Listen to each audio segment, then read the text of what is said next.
Nigeria gained independence from our British colonial master in 1960. It was amid great expectation that the most populous black nation in the world would in no time join the league of other prosperous nations of the world. The country's vast human and natural resources, especially after the discovery of oil in Olobri few years earlier, left little doubt about this great expectation. 64 years down the line, Nigeria, the giant of Africa, is struggling to find its feet. Barely 7 years into its journey to nationhood, Nigeria was at war with itself in a civil war that lasted 3 years. Several years of military rule followed. The political instability effectively slowed down the country's economic growth. After several years of failed attempts to return to civil rule, Nigeria had another chance in 1999 and has sustained the tempo since then, albeit in the midst of serious contestation for power among the various federating units, a relentless clamor for self-determination and calls for the renegotiation of the Nigerian state.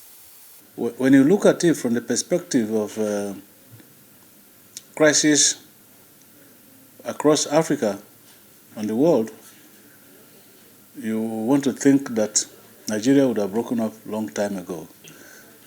With separatist agitations, cries of marginalizations here and there. But we're still united. We still believe in one country called Nigeria. Nigeria's unity is stretched, most times almost to the limit, as the country struggles to patch the fault lines of ethnicity, religion, and region. In the mix of it all is an unending security challenge, with Nigeria home to two of the deadliest terrorist organizations in the world, occupying mostly the northeast of the country, and notorious bandits and kidnappers operating further down in the southern regions of the country. Boko Haram insurgency, armed banditry, hoodlum activities, kidnapping, and what have you. Armed robbery rearing its head now. You can see the effect. Farmers no longer go to farms.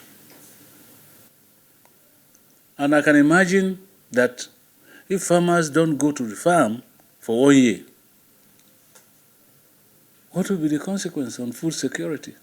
Yet, all hope is not lost, and much of it now rests squarely on the shoulders of the man at the helm of affairs, President Bola Tinubu, from the south of the country. But with barely a year and a half in charge, Tinubu is confronted with perhaps the toughest time in Nigeria's political history. I feel serious concern. Nigerian problem indeed is still worse leadership, worse management, tribal, ethnic, religious palaver, sonke, food, drink, 5 people to supposed to enter and drink. One person is eating it and drinking it. Up to this moment, for decade past.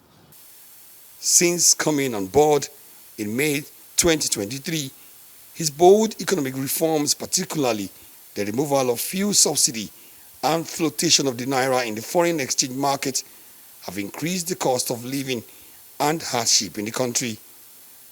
From 195 naira per litre of fuel, the pump price of petrol has jumped as high as 950 in most filling stations, and even higher at 1,500 or more in the black market.